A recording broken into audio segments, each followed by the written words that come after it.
Welcome to Nestology. We are your hosts. I'm Jessica. And I'm Shelley. And today we have some special guests with us. We have Erin and Derek with Story Builders. So they are a custom home builder as well as they do remodeling. But today we're going to focus a little bit about custom home building. So welcome. Thank you guys for joining us. Thank you. Thanks for having us. Thanks for inviting us. Yeah. Well, first, I want to know a little bit about, I do know you guys already, but can you share with the listeners a little bit about your business? I know you guys have a big background with your families in construction and everything. So can you tell us about Story Builders and your backgrounds? Okay, I'll jump in. So yes, we were both raised in the construction industry. My dad started a plumbing company, new residential plumbing company in 1972 that my brothers now own and run. Derek's dad was a carpenter by trade, but he was actually second generation builder. Yeah. And so Derek is a third generation builder. Just as an aside, when Derek and I met in high school, my dad asked about his last name. I was going to be going to a dance with him and he asked about his last name and he said, "Is that Ron Kvistad's son?" And I said, "How many Kvistads could there possibly be in the world?" Well, it turns out my dad worked in the field as a plumber and his dad worked in the field as a carpenter in the 60s before we were born. Wow, that's a cool story. I love it. We have we're meant to be. Yeah, we definitely, and they knew a lot of people. They knew a lot of builders and contractors and things in common. So that was kind of fun when we figured that all out. But we've both been in the industry all of our lives. I'll share my side and Derek can share his. Yeah. I went to college in Northern California. Then I went to law school. Wasn't quite sure what I wanted to do with that, but I thought I would probably go into the construction area. So my first couple of years practicing law, I did construction defense because that's what I knew were contractors and I wanted to defend and help contractors. I moved from that into the world of business formation. I actually preferred to not be on the litigation side, but to be on the business formation. So my clients were people coming in, forming businesses, needing help with all of the things with their business, employment, anything, trademarks. So I kind of was full service business advice. I was home for a number of years after that with our boys, who we've now raised up, and just married off our third son 2 weeks ago. Oops. But I was home for a number of years with them. And then I received a call from the contractor Derek was working for at the time. He was a commercial painting contractor, and he asked me to come in and just work a few hours a week for him as a risk manager. So I went in there, I worked all things risk management for a company, national painting company. And so my side of our business is the legal, the risk, the insurance, all of the back end things, maybe not so fun and glamorous things, but that's my role in it all. And then social media, I actually used to be a coach, an online coach. And so I'd done a lot of social media. So I also have the responsibility for doing all of our website and social media, et cetera. And Derek can share his. You can go ahead and share your background. Yeah, so I grew up in the field with my dad. So my grandfather was a builder, developer. My dad was a builder. And so I grew up in that aspect as a little kid. So I'd always gone to work with him ever since 5, 6 years old. When I finished high school, I ended up in college and got a degree in architecture on the West Coast in Cal Poly, San Luis Obispo. So when I got out, I practiced that design, build custom homes for about 8.5 years. And then after that, we transitioned our family a little bit. And with that came me going on staff with a friend of mine to help grow his business. It was a commercial painting company. He wanted to go national. So we started that working with him to go national for about 12.5 years. Did a lot of project management, sales, business development, estimating, running field crews and so forth. So it all just culmination of everything was building up. And then for about 1.5 to 2 years, I went to work for one of my contractors, asked me on board, and we did a commercial TI. So being in the Silicon Valley area, we did a lot of tenant improvement projects. So did that for almost 2 years. And right in the middle of that is when we made the decision we'd be moving to Texas. That's when we got here. That was my basic background. Just grew up in the business and had a passion and a desire for it. And then when we got here in October of 2017 is when we formed Story Builders. And so we arrived in Texas in July of 2017, made it for the 4th of July. So that was our goal. But Derek was still working for the general contractor in Northern California, but we knew that wasn't a long-term solution, obviously, to manage work. And not only that, we knew we were called out of California and we wanted to lay down our roots in Texas. So we were really kind of pondering what we were going to do. As I mentioned, between the two of us, we pretty much had worn every hat that was going to be needed as we talked about possibly forming our own business.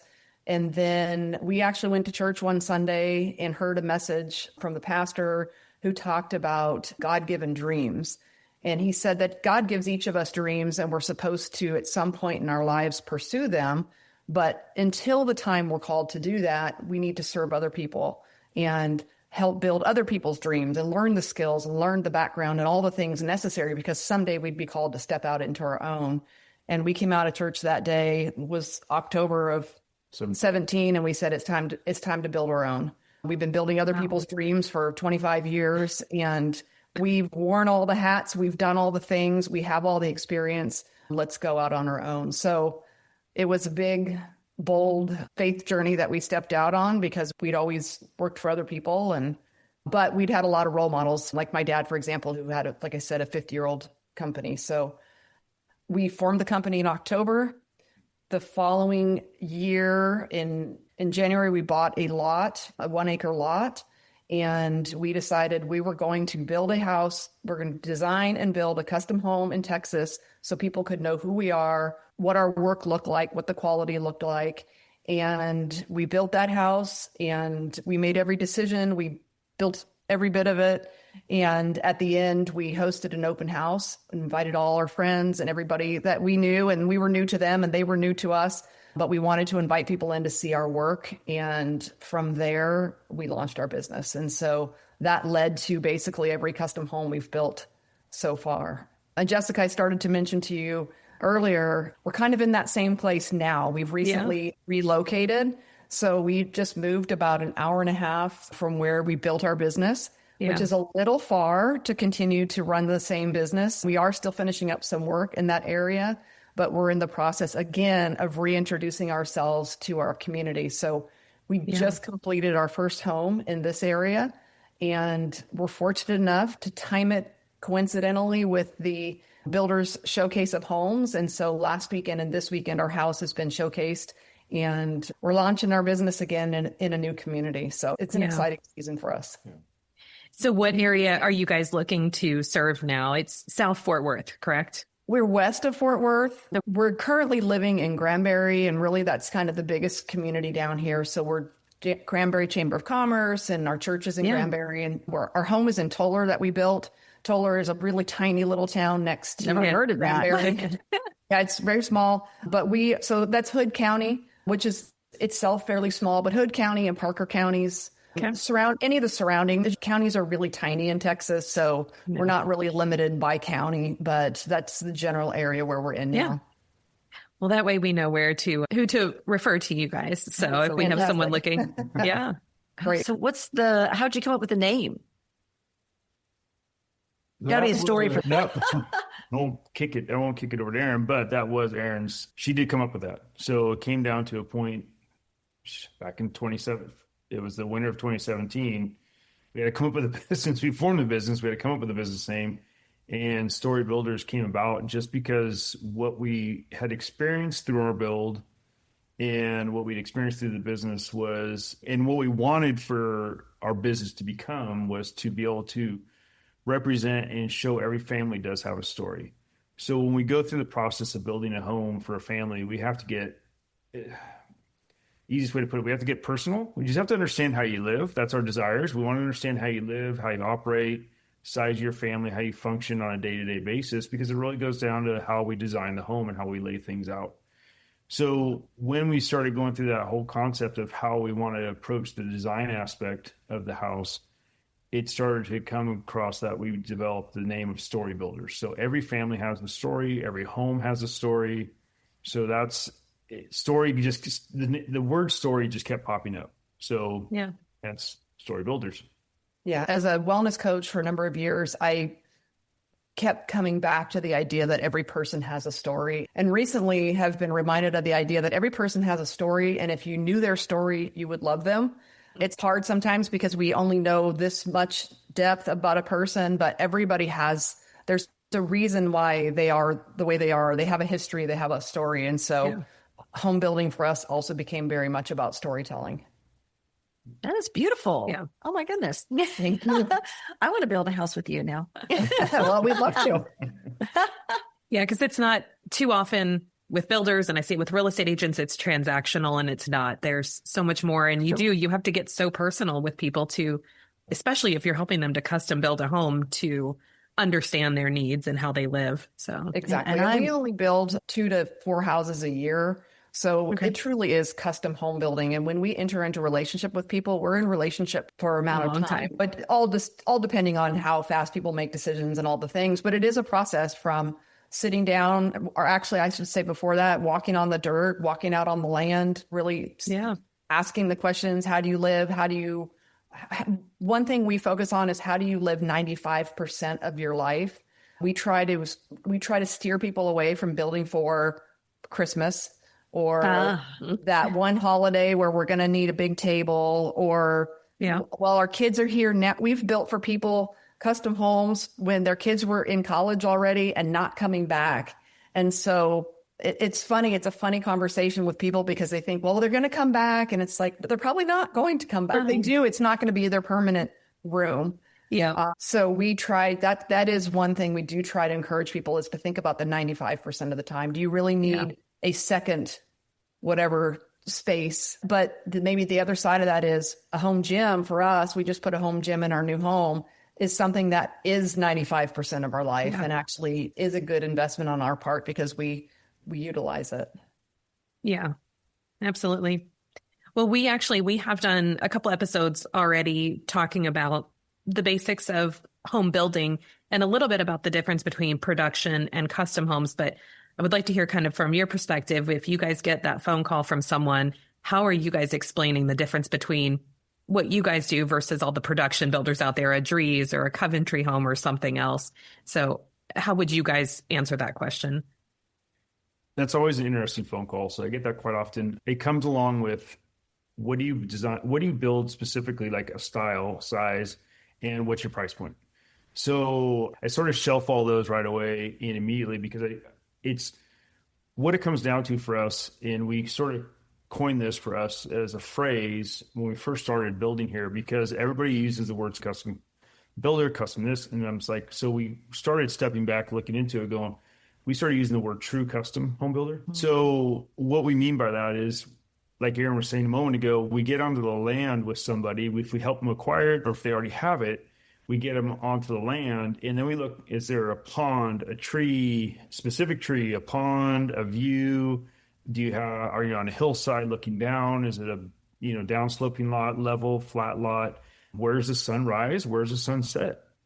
What rooms do you live in? Do you live in your master bedroom? Are you a coffee person in the morning where you sit in your master bedroom for a half hour, or you go straight to the kitchen table and you're there for an hour? You got quiet time, coffee, and that's where you want to see the sun come up. So we got to dive into that. So when we use the word true custom home builder, as opposed to production or a semi-custom home builder, and a semi-custom is someone that has, for lack of better way to explain it, is maybe 6 or 7 floor plans with a couple modifications, and you can choose your countertops or your cabinet finish or paint colors or flooring. We give our clients pretty much carte blanche on everything, based on their budget though too, because they come to us with a style, some ideas, maybe some floor plans or some elevations, Pinterest, Houzz, a different, whichever social media piece or online piece they use to give us some ideas. And what I try to do is, when we get to that point with them, I grab their budget, I grab their desires or wish lists, what their family sort of style, how they live day to day, the site plan, and sort of meaning the property, and then their floor plan and elevations. Sort of grab that. And I've got to get my arms wrapped around that whole piece. Yeah. And then I sit down and I start going from a design standpoint. I start doing design. So we do the in-house design too, which is different than probably 99% of the builders out there. Most of them have a architect or designer they will sub out to, they use on a regular basis, which is not a problem. It's just different. So we designed it. So we are truly on this beginning, the forefront of the property development, house design and so forth, to the very end when we move them in. So that's a difference for us, that we're sort of start to finish, from design concept to final clean right as you're ready to turn over the keys and move them in. So Yeah. it's a different piece. So Very true custom, when we personalized. talk about true custom, we talk about really the limitations are your imagination and your budget. And sometimes with custom home clients, we'll talk about, it's like, here's my budget. We want to really hone in on that. And that's really important. And you really need to know what is real for them, what is practical. But with true custom home building, the whole world is your choice. And so when they go to one of our vendors, we set them up to go meet with the appliances or the plumbing. Do they want Wolf appliances or GE? Is GE plan okay? Those are conversations we have early on. So Derek knows we do work a budget before we start based on all those conversations, but they're free to modify it. If they say, you know what, we really want that Wolf stove and we understand it's going to cost us a little bit more, they can do whatever they want to do. So obviously we have to have a conversation. It is going to affect the budget, et cetera, but we don't have any real limitations apart from their creativity and their budget. Yeah. And so is there something that you guys look for or advise when you're trying to decide if custom is right for someone or not? Is there something that says this custom is the way for you or this is not the right path for you? Yeah, that's a good question. I've actually had that conversation a few times with clients, and I've actually talked people out of building a home. Reason is because young family, having little kids, husband, wife, having little kids, and wanting to jump in and catch the market. And it would have taxed them to pretty much every cent would have went into the project. And at the end of the day, I didn't feel comfortable putting them in that position. And we walked through it. And it was a couple of conversations. And I basically said, you don't want to be house broke. You don't want to be mortgage poor. And you've got a young family. It's just a home. At the end of the day, I love what I do. I love designing, building, seeing the creativity and seeing people's eyes when they realize when we build the house, their dreams are coming to fruition. But I also don't want people to be financially strapped to where this becomes a stressful thing in the family between the husband and wife or the kids and as a whole. So on the flip side of that, I actually got referrals from some of these people that I've talked them out to just be like, look, you've got to wait a season, get yourself in a better financial position, then entertain going into this. But right now, stay put where you're at. And they actually refer to us business. Because it's just coaching. I've lived through it to where I've seen builders basically extend themselves further out than they should or a client and seen things gone awry and projects come to a halt at like 75% stage because they're out of money. Yeah. So we lived through the 2000.com bust, lived through the 2008 portion too as well in the construction business. So I've seen that come and go, and it's always on my side, in my periphery, just making sure clients can truly afford to step into this and not put them in a dangerous position financially. Yeah. Well, as a real estate agent and mortgage lender, where it's all but kind of the same boat, where there are some who will just keep pushing. It's a sale for them, and great, get that custom home, but if you're truly looking out for them, we've both talked people out of particular homes or buying altogether if it's not right. And that's why I love you guys, because looking out for them. And it's what gets you those referrals because you're trustworthy and they know that they can take your advice. Sorry, I have to be able to put my head down at night and sleep. And I want the family to be able to do the same thing. Absolutely. So it is just a project. And again, I love what I do, but it is just a home. It really is. If it's too much of a burden, it's just like sort of pump the brakes, regather yourself, and let's look at this a different way. I'd say go ahead. The other side of that coin is we also don't have a particular build or style or price point that we have to build. Depending on where the clients come in and what style home, et cetera, we can make decisions. Our preference is solid core doors. But if we're working with somebody who has literally come to us and say, this is it, this is the budget, we want to do this, we may rethink some of those things. Maybe we won't do solid core. Maybe we'll do smaller, thinner doors or something. But we recently were talking with somebody and they just said their budget, their budget is what it is. Can you build for us? And we can sit down and figure out if that makes sense. Now, is it going to be the same quality of home that you've seen? It may not be that same quality, but we certainly can do it. So we're not opposed to building at different price points, but that quality is going to look different in terms of product selection. And our budgets are going to be their budgets are going to be a lot stricter when they go pick out their appliances and Yes. tile and all those Sure. things. And we've had clients flat out go to our flooring vendor, pick out their tile, and then we get the budget. I always send the budget ahead of time before we do that. So our vendors know what we're working with, so they know to keep them within relative price range.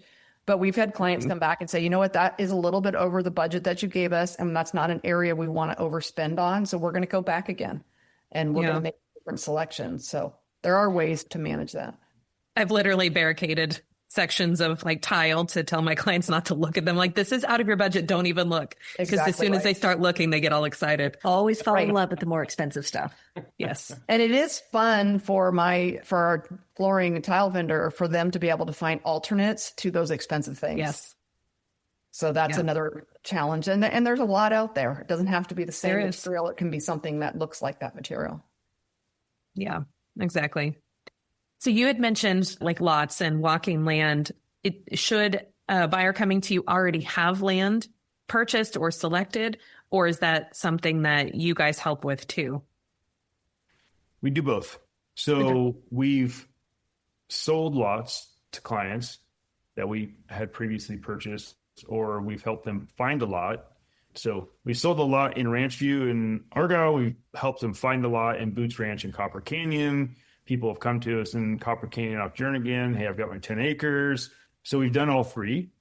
For us, it's whatever works for the client. Yeah. So timing wise, sometimes we'll get people to come to us, go, hey, do you know anybody that has the infamous 1 acre lot in Argyle, so to speak, right? So it's like, those just don't exist. They do, but they're hard to find. Yeah. Especially at a decent price point these days. So we'll do any one of the three. Okay. It's what it really is. We look at what we do as our widget is the house. The relationship is what we really want to focus on. Yeah. I'd say is people come to us who have already found the land. Yeah. And so now they're looking for a builder. That's probably. We've had a few come to us that they're in the process of securing the land, but they've come to us and asked, hey, will this work? Will this give me? That's what I was curious about. Yeah. Will this give me what I want? I was just curious if people sometimes are buying land, come to you, and then you're going out there going, this isn't going to work for what you want. It's half in a floodplain, or it's not going to be able to be designed the way you want. So if somebody they start talking to you, but then they find a lot, they could have you go out and scope it out and say, yes, it looks like this would work for you. For sure. That's good. Correct. Yeah. And that's a really fun process. I always love to capture those pictures and share it later, is to stand out on that land and just watch people just kind of dream about what could be out here. That's really fun. Yeah. So what does the process look like if somebody is starting to look for a custom builder and they call you guys or start researching? What would the initial steps look like? And what are some questions that they should be asking the builders that they're talking to? That's good. If you start with the financial aspect of it. Yeah. I had someone recently just ask me, I said, look, I would put you in front of, they're asking like, how do you do lending? If we go with a builder, how do we know the builder's got the financial stability to do this? I said, I would vet them through their bank. So they're starting with the financial aspect of it is like, make sure the builder's financially sound. So if you can get to his bank and just talk to the bank, some may not want you to go to the bank. We don't have an issue with it because we've got a relationship with our bank and full credit. We don't have any issues there whatsoever, but full credibility with them relationally and financially. So if you want to talk to our bank to vet us on a financial basis, absolutely. I would encourage people to do that because there's too often, I've seen it before. It's robbing Peter to pay Paul, right? So the guys get overextended, they get more work going than they think, and they're moving funds from one account to the other, and it's not proper. That would be one, just watch the financial security of your builder, making sure they got all their insurances and so forth. Yeah, that I was going to jump in since that's my legal part is general liability insurance. There's a lot of people out there doing work that don't have insurance. Yeah. And we won't work with subcontractors who don't have that insurance. So we require all of our subcontractors to have their own general liability and to name us as their additional insured. So our clients are protected. Also, we do everything through contracts. We work with the Texas Association of Builders standard contracts. We actually do 2 contracts because we do design and build. We do the design contract as one contract, and that is going through preliminary design, preliminary budget, final design, final budget. And then when that's done, that contract is done. And now we're moving on to the construction agreement. And we have that as a separate agreement. The other thing I think is really important, and we just had a conversation with some people about this the other day, is transparency. Will you, builder, show me what this house is truly costing? Am I going to know what you're really paying for things, or are you going to hide that from me? Are you going to be marking up every trade along the way? And I can tell you the way that we do this is we do cost plus contracts. So typically, and that is whatever the particular invoices are that week, I add them all up, I add on our percentage, and I send off an invoice to the client with that number and then the breakdown of how that breaks down. And they get the invoice from every trade that billed us that week. So they can see that exactly what that vendor charged us, we are charging them. So we don't mark up material, we don't mark up anybody else's work. So we just do a straight cost plus, and we provide everything. In fact, it was a while back, Derek was asking about, a client was talking with one of our trades, and he's wondering how he got his phone number. I said, because they have everything. I send everything. So those phone numbers are on the invoices or whatever. But we just want to be fully transparent. We're not hiding the ball, and we're not marking up things that aren't ours to mark up. That's a great one. I had not heard that question before, but I love that to be able to ask up front when you're talking to someone how they're going to share all of that information. Another key point, after being with the financial end of it, putting out the rest for the moment, but another key point is when you sit with the builder, you're going to sit with the owner predominantly, right? Your first meeting, initial meeting is going to be with the owner. It's just Erin and I. Our youngest son, who is in college, he's midway through going through construction management, will come to work for us. But too often you'll hear the complaint, I'm sure you guys have heard it, is as soon as I've signed up with a builder, the moment that things start, I don't ever see him again. I don't see the owner. He's the one I have the relationship with. So the question would be is like, once this initial meeting is done, who is my person? Who's my point of contact? And you almost want that person there in the initial meetings too. Right. So if that's if they have a general superintendent or a lead foreman or however whatever title they give their guys, you want to make sure you know who that is, because that's who you're going to be dealing with 95% of the time. And we had a client ask us that. She asked, now, who am I going to be dealing with? It was exactly what she asked. Who am I going to be dealing with? And I said, well, if this meeting is at all uncomfortable, then because we're it. We are the ones that you'll be working with. Literally, Derek out at the job and one or both of us at the making selections and that kind of thing. But which is different than the majority of the builders out there. Oh, it is. It's not to say that it's better or worse. It's just a different model. So I'm not judging anybody's product or anybody's way of doing business. This is just the model that we use. It's just the two of us. Because we like the process. Because we enjoy the process. Yeah. Well, and so like you said, and if they do have someone else that's managing it, asking for that person to be present, because I have met some of these where the first person you meet with is great. You get along, there's great rapport. And then it's kind of bait and switch almost, because then the next person comes in, it's who you're dealing with. And then they've been awful. They're not communicating. You clash, you butt heads on things. And so it's good for that person to be there. If you're going to deal with them for a year or two while you're building a house, you need to know that you get along. Exactly. Yeah. So that would be the communication aspect of it. And then, so from our perspective, like another question would be is how do you go about the process of selections? So whether it's flooring, cabinets, countertops, lighting, plumbing, whatever your fixtures are, how do we walk through that process of selections too? We walk through it with the clients. So we'll go to countertops and we'll go look at slabs. We're both there because it's overwhelming if we send someone on their own, because you're in a 1 million square foot warehouse with all this granite, marble, quartzite, and everything else. If we're not there to help steer it, it gets overwhelming. When it gets overwhelming, then there's that tension, friction, and that you start to lose interest with the client because now they're frustrated, overwhelmed. We try to do our best to stay close. So the question is like, when we go through the design process, who is my point of contact? Who am I working with when I do the design selections? They may have a showroom, like some of these builders that are more of a production or semi-custom, they may have a showroom you could walk in and see the options that they give you. So some do that. We don't, but we have all of our vendors and suppliers that allow us to use their warehouses and or showrooms as that. Just because we're smaller, we don't have that storefront kind of mentality.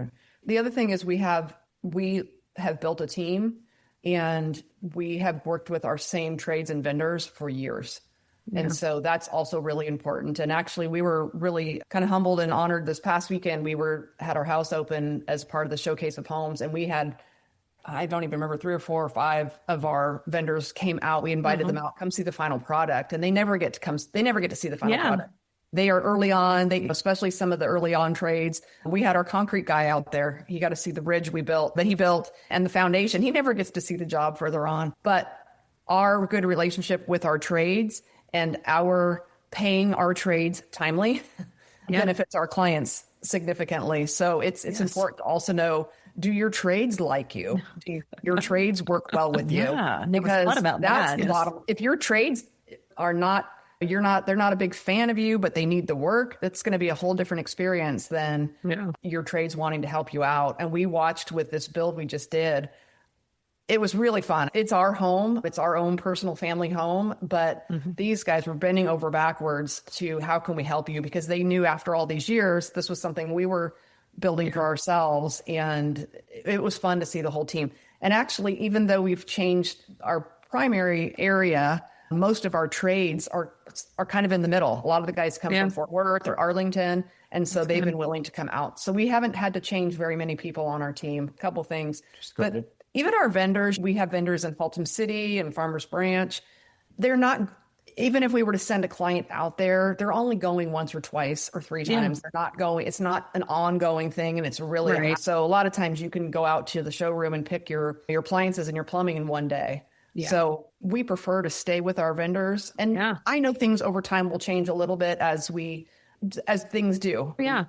But for the most part, we're working with the same people. We were just talking about something the other day, and we were saying, that person's done it. Every house we've built, that person has done that particular trade. Well, I'm so glad you guys got to stay with them, because that's honestly, it's going to be easier to find new clients than it is new trades, because it is hard to find quality people.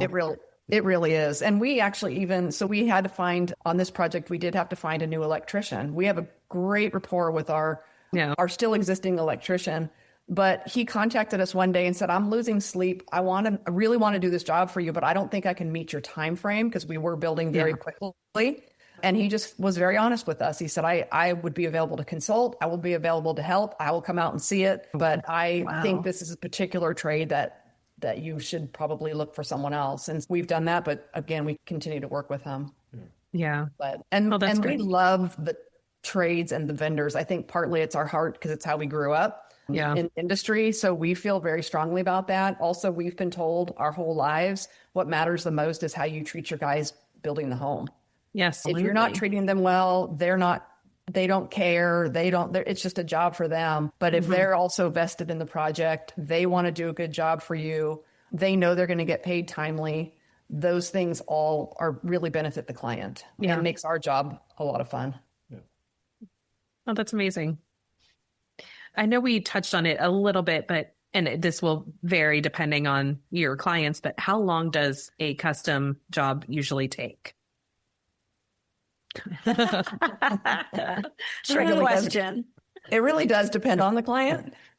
If I had to average it out, just the construction aspect of it, somewhere between 8 to 9 months up to 12 months. So that 9 to 12 month time frame is comfortable. It also depends on the size of the house. We built one in Copper Canyon that took us about 8 months. We lost a month to the weather and some selections, but it was a 3,500 square foot home.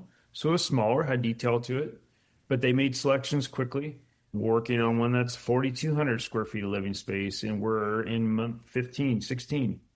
But it's because they're very meticulous about their decisions, and the house is turning out absolutely beautiful, but there's a process. So if what I try to do is I try to take I always ask the question, do you want to be in by Christmas? Yes. Okay, because that's always the catch, because someone told us this weekend they want to be in by Christmas. And I looked at him and I said, where are you in the construction phase? We're not building the home. This is just someone we ran into. It's a neighbor. It's a neighbor. And he's like, oh, we got form boards up. I looked at him and I sort of smiled, and he looked back because I know. I go, you're going to have to go to Christmas of next year. You will be there. It's just not going to happen this year.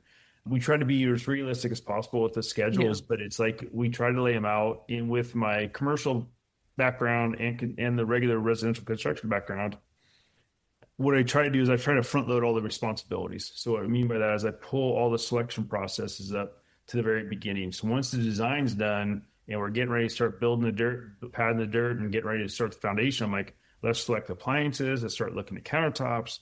Let's start looking at all plumbing fixtures. Like, why so soon? I said, because if we can get these things nailed down now, we're not doing it midstream in month 4. And now we're like, hey, if we don't get the countertops by like next Monday, we're going to be behind schedule. So I try to take that and shift those things forward, trying to front load the schedule and responsibilities in regards to selections. So in 8 to 12 month period is we built Argyle. I'd say Fincher, and it was 7,200 square feet, 7,400 square feet. We built that in a year's time, and we battled rain for probably the last 6 weeks of rain, 6 weeks due to rain. And we built that in just under a year. So I can, again, tell you from the back end of it, another thing that we do, and you asked about what people should ask about, we have builder's risk insurance on all of our projects. So in addition to our general liability, we also have a builder's risk policy. And what that means is if something happens and the house gets hit by lightning and burns down in the middle of the project, there's insurance for that. And I can just say that our builder's risk policy, we generally sign up for them as framing begins. Obviously, until that point, there's not really anything to destroy. But once framing gets underway, we get that policy in place. And I would say 9 times out of 10, we're complete before that 1 year mark. Because after 1 year, that has to be renewed. So we've had to do that. We've had to renew it before, but generally speaking, we've been under that wire. Gotcha. Okay. We just learned on this most recent build that you can build faster, but it takes a very detailed project management. And kudos to Derek, because we just poured our foundation on this house we built. We poured it on Christmas Eve. We started building the 21st of January. Sure, frame. Wow. Framing the 21st of January. We got hit by the freeze and we shut down for 5 days. We picked back up the end of January, the last couple of days of January, and our son got married in the house on May 28th. So we were on a very short time frame from January to May. But for a punch list, we pretty much got everything in. But it's a whole different level of project management. And one of the ways we did that, and again, we had all of our selections made before we broke ground. Okay. And then we didn't look back. We went and we did appliances, plumbing fixtures, cabinet hardware, door hardware in one visit. And we never wavered from those choices. And we literally called and said, we're a month out from those things. Please have them on hand. Same thing with our lighting fixtures. Same thing which is another visit, and then tiled flooring. We've been doing this for so many years, and we've been to so many showrooms, and we've had so many decisions to make with clients that we had a pretty good idea what we wanted to do. But there's not a lot of time in that situation to change your mind, to rethink things, to do things over. I was going to say that's been where I see the slowdowns is, yes, of course, some builders may have interruptions and go behind schedule, but very often it's hey, we had an idea. We've changed our minds. So you get those phone calls and you're like, yeah, that's going to slow it down if you decide you're going to redo things. And we want to actually add an extra room. There's a lot that I've seen. I mean, even as simple as this, we had our electrician out to go put on all the plates, the cover plates. Yeah. And he was ready to go to do the work that day. And the client said, we're not sure if we want to I'm not sure if what he has selected. Mostly people use white, but they said, we'd like to see what the other options are. So Derek stopped on the way and picked up other options, showed up at the job site. Well, the electrician then was not staying that day because he was going to have to then they changed their mind, buy all the plates. And so he couldn't do the work that day. So then he had to get rescheduled. And I think it was for another week out or something like that, because he doesn't work for us. And so he's not just standing by when we say, okay, today, okay, tomorrow. So then we had to get back in his schedule. So right there, a small thing like that, you've just added a week because we can't get to the electrician. And then depending on who's after the electrician, exactly, we may have just set back 3 more trades. Yeah, they can't do the floors that day because the electrician's in the way and so on. Yeah, exactly. It's a domino effect. So. Yes, for sure. All right. So this is going a little longer than we thought. So we are actually, fun. yes. so many questions that we have. So we're actually going to break this up into 2 parts, and we will see you guys next week for the second part. Okay. Thank you all for joining us, where we hope you make the best of your nest. Bye. Bye.